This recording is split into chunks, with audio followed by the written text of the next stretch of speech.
Shalom, kembali lagi di program Devotion. Kali ini kita akan membahas satu tema, yaitu tentang kegelisahan. Gelisah adalah rasa tidak tentram, selalu merasa khawatir, itu tentang suasana hati. Tidak tenang itu tentang tidur, dan tidak sabar lagi dalam menanti, atau ini disebut juga dengan cemas. Semua orang pasti mengalami atau merasakan rasa gelisah dalam hati mereka. Hal ini merupakan salah satu hal yang sudah pasti dialami oleh semua manusia, karena gelisah adalah satu kodrat yang dimiliki oleh manusia.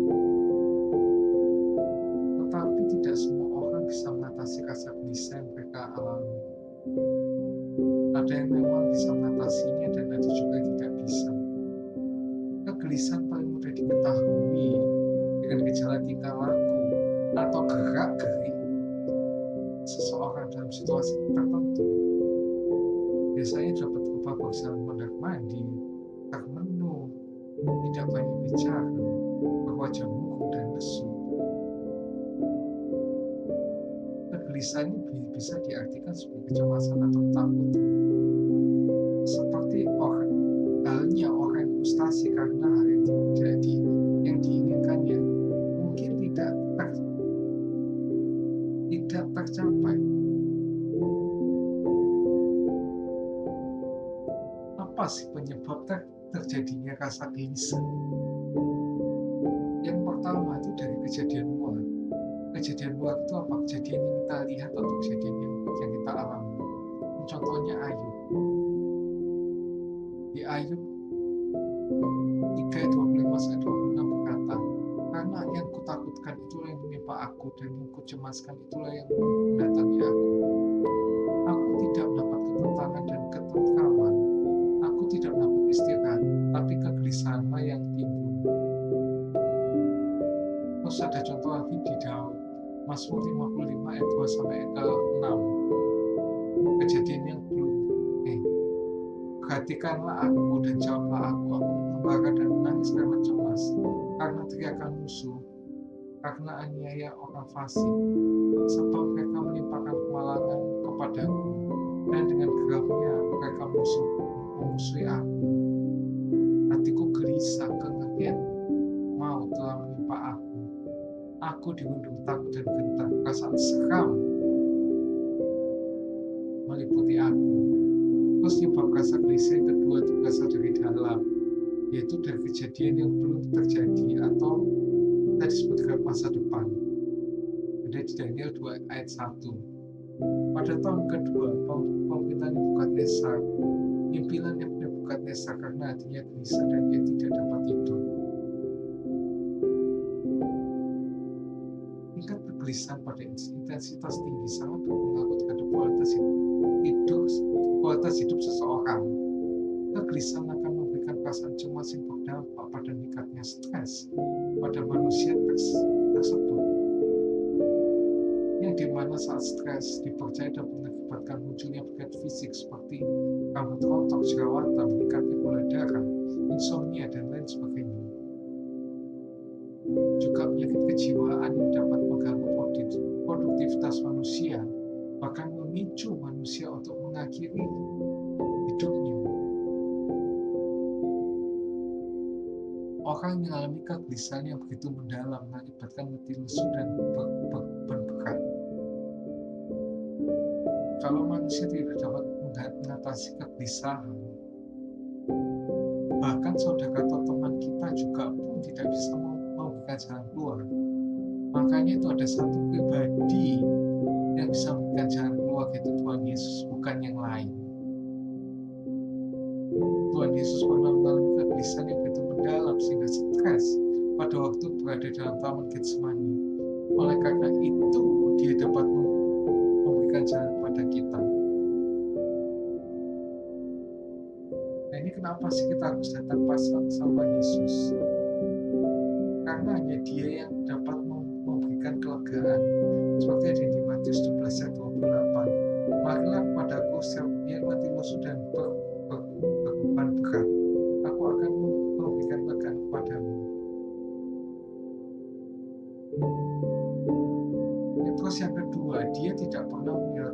sebagai yatim piatu, seperti dikatakan di Yohanes 14 ayat 18. Ini contohnya itu Daud di Mazmur 27 ayat 10. Sekalipun ayahku dan ibuku meninggalkan aku, namun Tuhan menyambut aku.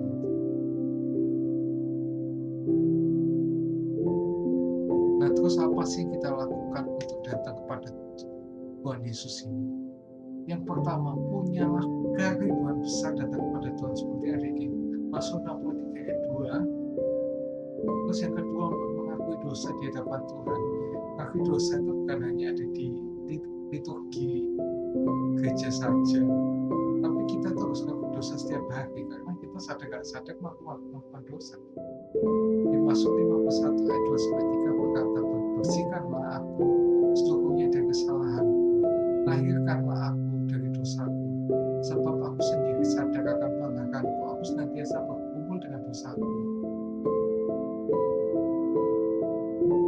Terus yang ketiga, apa yang harus kita lakukan untuk datang kepada Tuhan Yesus? Yaitu percaya kepadanya setiap waktu.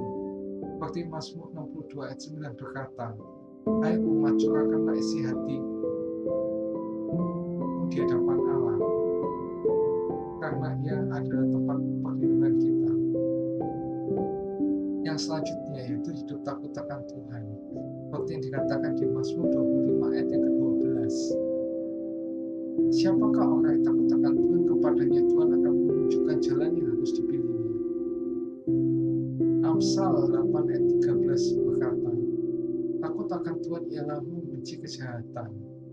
Aku benci pada kesombongan, kecongkakan, tingkah laku yang jahat, dan mulut penuh tipu muslihat.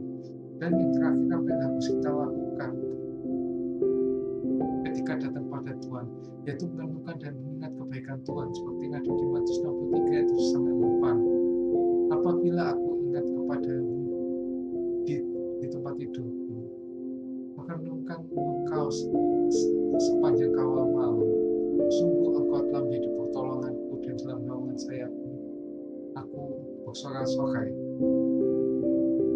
Terus yang terakhir, apa yang Tuhan berikan kepada orang yang senantiasa datang kepadanya? Yang pertama, kelegaan itu jalan keluar. Bukan berarti langsung, tapi jalan keluar kita itu harus melakukan sesuatu dulu. Yang kedua, damai sejahtera. Seperti yang katakan di Yohanes 14 ayat 27 yang kata, damai sejahtera aku tinggalkan bagimu, damai sejahtera aku berikan kepadamu, dan apa yang aku berikan tidak seperti yang diberikan dunia kepadamu. Janganlah gelisah dan gentar hatimu. Terus ketenangan di Mazmur 62 ayat 1 berkata, hanya dekat Allah saja aku tenang, daripadanya lah keselamatanku. Yang terakhir, yang terpenting adalah sukacita, seperti yang dikatakan di Mazmur 5 ayat 11. Tetapi semua orang yang berlindung padamu akan bersukacita. Mereka akan bersorak-sorai selama-lamanya karena engkau melalui mereka, dan karena engkau akan bersukaria orang-orang yang bersinar-sinar. Berbahagialah setiap orang yang membaca dan mendengar firman Tuhan, menyimpan dalam hatinya dan merenungkan dan juga melakukannya dalam hidupnya. Ia sama seperti orang bijaksana yang mendirikan rumahnya di atas batu. Amin. Jangan lupa like, subscribe, dan share jika kalian terberkati dengan konten ini. See you.